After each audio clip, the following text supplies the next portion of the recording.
Hello! Development doesn't have to take months. I'll develop this mobile chatbot app from scratch right in front of you in 5 minutes. No fast forwards, I promise. Let's do it! After changing the app name, let's prepare the workspace by deleting the footer and placing a vertical container. It will enable full control over screen scrolling and layouting widgets. Chatting users will input their thoughts via Form widget.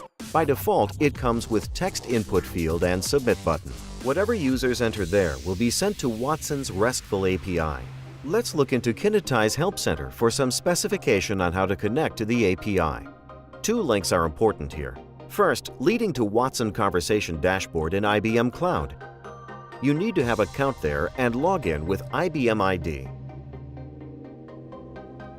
Copy workspace URL for Car Dashboard Sample Chatbot and paste it in Request Settings pop-up on Kinetise. Then set up basic authentication using your Watson credentials. Clicking Test actually invokes the API call.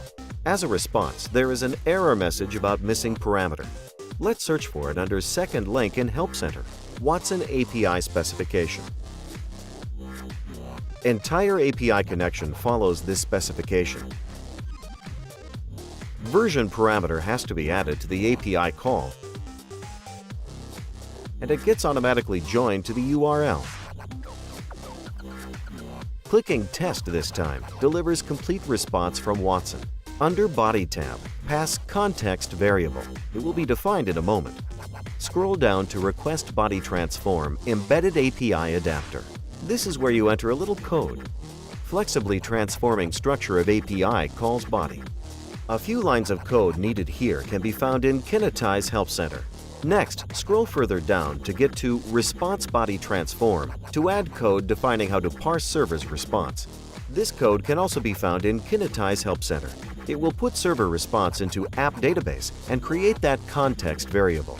API is connected, so let's continue.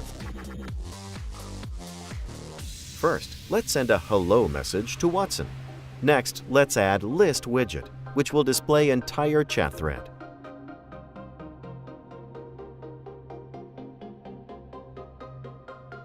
It needs to load data from application's local database and sort messages in time. The chat might be much longer than 3 messages, and it should occupy entire screen. The list is a very specific widget, as it operates on repeating set of structured data. Once first item of the list is edited, the changes are propagated to all subsequent items, be it source of data or layout properties.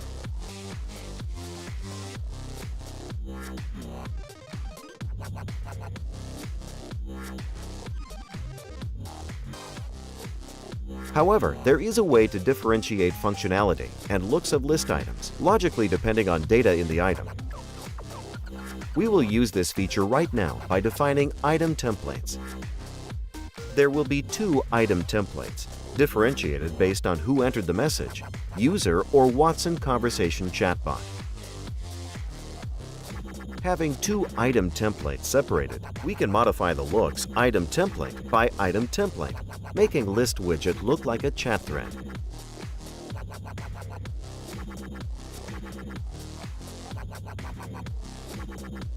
A finishing touch. Let's invert the list. Chatbot app is done. We can try sending some messages to test it out. We have built this native application just once, but it will work and look good on every platform, device, and screen resolution. When ready, we can compile a build or generate native source code. Enjoy!